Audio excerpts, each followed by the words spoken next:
আসন দিয়া মোসে না কেউ আমার চোখের পানি,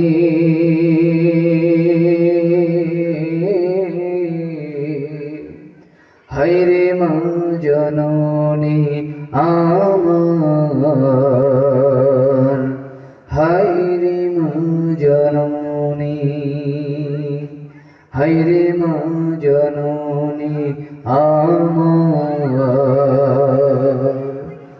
রব্বুল আলামিন জানিয়ে দিয়েছেন,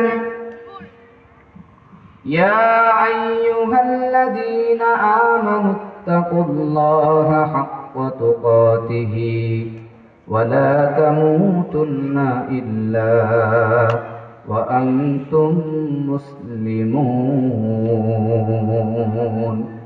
আল্লাহ রাব্বুল আলামিন বলেন, ও পৃথিবীর ইমানদার বান্দা বান্দীরা, তোমরা কান খুলে শুনে নাও। তোমরা যারা ঈমানের দাবি করো, তোমরা যারা ঈমান এনেছো, আমি আল্লাহ তোমাদেরকে ঘোষণা করে দিলাম, তোমরা আমি আল্লাহ রাব্বুল আলামিনকে যথাযথভাবে তোমরা আমি আল্লাহকে ভয় করো।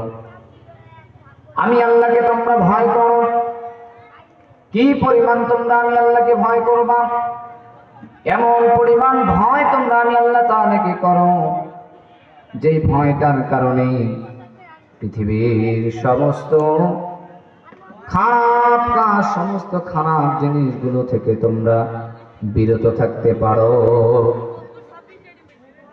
এবং আল্লাহ রাব্বুল আলামিন বলেন, তোমরা ততক্ষণ পর্যন্ত কবরে আসিও না, ততক্ষণ পর্যন্ত তোমরা মৃত্যুবরণ করো না, যতক্ষণ না পর্যন্ত তোমরা পরিপূর্ণ মুসলমান হতে পেরেছ। একান্ত আপনজনেরা আমার, প্রাণের ভাইরা আমার, আল্লাহ রাব্বুল আলামিন এখানে দুইটা কথা বলেছেন। এক নাম্বার হলো, ও দুনিয়ার ইমানদার বান্দা বান্দীরা, ও দুনিয়ার ইমানদার বান্দা বান্দীরা, তোমরা শুনে নাও, তোমরা আমি আল্লাহ তাআলাকে পরিপূর্ণভাবে ভয় করে, আমি আল্লাহ তাআলাকে যথাযথভাবে ভয় করে, এরপরে তোমরা মুসলমান হওয়ার পরে তোমরা কবরের দিকে রওনা হয়ে যাও। একান্ত আপনজনেরা আমার, প্রাণের ভাইরা আমার, এখানে ইমানদারদের কথা আল্লাহ তাআলা এত সুন্দর করে কেন বলেছেন? এখানে আল্লাহ রাব্বুল আলামিন শুধু বাছাই করে ইমানদারদেরকে বলেছেন। এখন আমরা ইমানদার যারা দাবি করি, আমরা তো জানি, আমরা যারা ঈমান এনেছি আল্লাহর প্রতি, আমরা যারা পরিপূর্ণ ইমানদার দাবি করি, আমরা তো সবাই আল্লাহ তাআলাকে ভয় করি। কিন্তু আল্লাহ রাব্বুল আলামিন এখানে আবারও কেন ভয় করার কথা বললেন? এখানে ইমানদারদেরকে কেন ভয় করার কথা আল্লাহ তাআলা বললেন?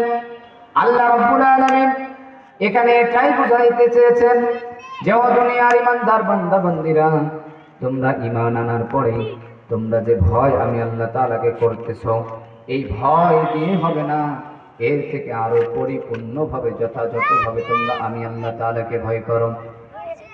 একান্ত আপনজনেরা আমার, ঈমানদার বান্দা বান্দী কারা? ঈমানদার বান্দা বান্দী কারা? ঈমান কাদের ভিতরে আছে? ঈমানদার কারা? আল্লাহ রাব্বুল আলামিন তাদের ব্যাপারে কি বলেছেন? আল্লাহ রাব্বুল আলামিন ঈমান যাদের ভিতরে আছে, আপনার ভিতরে ঈমান আছে, আপনি একজন ঈমানদার, আপনি একজন প্রকৃত অর্থে মুসলমান, এটা আপনি কিভাবে বুঝবেন? আল্লাহ রাব্বুল আলামিন এই মানুষগুলোর জন্য, এই মানুষগুলোর কোয়ালিটি সম্পর্কে 15টা বিষয় আপনাদের সামনে শেয়ার করব। আল্লাহ রাব্বুল আলামিন কাদের ভিতরে ঈমান আছে এবং কাদের ভিতরে ঈমান নাই, কারা প্রকৃত পক্ষে ঈমানদার, কারা প্রকৃত পক্ষে ঈমানদার নয়, আজকে আপনাদের সামনে 15টা বিষয় বলবো। এই 15টা গুণাগুণ যাদের ভিতরে আছে, বুঝতে হবে এরাই পরিপূর্ণ ঈমানদার হতে পেরেছে। আর যদি এই 15টা গুণ, এই 15টা বৈশিষ্ট্য যদি আপনার আমার ভিতরে না থাকে, ও বেড়াডাঙ্গার মুসলমান, আপনি বুঝে নেবেন এই 15টা গুণের মধ্যে যদি আপনার ভিতরে একটা গুণও না থাকে, তাহলে আপনি ধরে নেবেন আপনি পরিপূর্ণ ইমানদার হতে পারেন নাই। আর আপনি পরিপূর্ণ ইমানদার যতক্ষণ না পর্যন্ত হতে পেরেছেন, ততক্ষণ পর্যন্ত যদি আপনি মৃত্যুবরণ করেন, তাহলে আপনার মৃত্যুটা হয়ে যাবে মুনাফিকের মৃত্যু। একান্ত আপনজনেরা আমার, ইমানদারদের বৈশিষ্ট্য প্রথম নাম্বার হলো আপনার ভিতরে ঈমান আছে। আপনি এই জিনিসগুলো যখন দেখবেন, ইমানদারদের প্রথম নাম্বার বৈশিষ্ট্য হলো আপনি আল্লাহর উপরে বিশ্বাস স্থাপন করবেন, আপনি আল্লাহর উপরে বিশ্বাস করবেন। ইমানদারদের প্রথম বৈশিষ্ট্য হলো, ইমানদার যারা আল্লাহকে ভয় করে আল্লাহর উপরে বিশ্বাস স্থাপন করবে তারা। এরপরে 2 নাম্বার হলো ইমানদার যারা, ইমানদার বান্দা বান্দি যারা ফেরেশতাদের উপরে ঈমান আনবে যারা, ইমানদার তো তারা আল্লাহ রাব্বুল আলামিনের পাঠানো কিতাবগুলোর উপরে ঈমান আনবে যারা।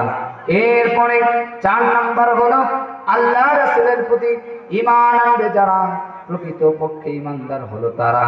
এরপরে হচ্ছে মৃত্যুর পরে তাকে পুনরায় আবারও জীবিত করবে, এই সত্য কথার উপরে যাদের ঈমান থাকবে, যারা এটাকে বিশ্বাস করবে, তারা হচ্ছে প্রকৃতপক্ষে ঈমানদার। 6 নাম্বার হলো কালিমার উপরে ঈমান আনতে হবে। কালিমা লা ইলাহা ইল্লাল্লাহু মুহাম্মাদুর রাসূলুল্লাহ। সকলে পড়ি সাল্লাল্লাহু আলাইহি ওয়াসাল্লাম। একান্ত আপনজনেরা আমার, এই কালিমার অর্থ হলো আল্লাহ ছাড়া কোনো মাবুদ নাই, আল্লাহ ছাড়া কোনো ইলাহ নাই, আল্লাহ ছাড়া কোনো রব নাই, এবং হযরত মুহাম্মদুর রাসূলুল্লাহ সাল্লাল্লাহু আলাইহি ওয়াসাল্লাম হচ্ছেন তার প্রিয়ত রাসূল। আল্লাহ রাব্বুল আলামিন এই 6টা কথা বলেছি। এরপরে 7 নাম্বার হলো ঈমানদার যারা, তারা নামাজ কায়েম করবে, জমিনে তারা নামাজ কায়েম করবে এবং নিজে নামাজ আদায় করবে এবং অপরকে নামাজের দাওয়াত দেবে। এরপরে নামাজ পড়লে হবে না, ইমানদারদের আরেকটা বৈশিষ্ট্য হলো তারা যাকাত প্রদান করবে। এরপরে রমজান মাসে রোজাগুলো তারা রাখবে। এরপরে ধনী যদি হয়, সামর্থ্যবান ব্যক্তি যদি হয়, তাহলে সে হজ করবে। এরপরে স্বাচ্ছন্দ্য এবং সমৃদ্ধির সময়, বিপদের সময় ধৈর্য ধারণ করবে। এরপরে আল্লাহ রাব্বুল আলামিনের পক্ষ থেকে তার জন্য যে ফয়সালা আল্লাহ তাআলা দান করবে, এই ফয়সালার উপরে সে অটুট থাকবে, এই ফয়সালাটা মেনে নেবে এবং এই ফয়সালাটার উপরে সন্তুষ্ট থাকবে। এরপরে বিপদের সময় শত্রুদের বিদ্রুপে ধৈর্য ধারণ করবে। একান্ত আপনজনেরা আমার, আল্লাহ রাব্বুল আলামিনের প্রথম যে কথা, আল্লাহর উপরে বিশ্বাস স্থাপন করতে হবে। আপনি যদি প্রকৃত অর্থে ঈমানদার দাবি করেন, আপনি যদি প্রকৃত অর্থে ঈমানদার দাবি করেন, তাহলে আল্লাহর উপরে আপনাকে বিশ্বাস আনতে হবে। আল্লাহ একজন, আল্লাহ ছাড়া কোনো মাবুদ নাই, আল্লাহ ছাড়া কোনো রব নাই, এইটা আপনাকে বিশ্বাস করতে হবে। শুধুমাত্র কেবলমাত্র এই কথাটা বিশ্বাস করবেন এতটুকুই নয়, এই কথাটা বিশ্বাস করার সাথে সাথে আল্লাহ রাব্বুল আলামিনের দেওয়া বিধান অনুযায়ী, আল্লাহ তাআলার হুকুম অনুযায়ী আপনার জীবনটাকে আপনি সাজিয়ে পরিচালিত করবে।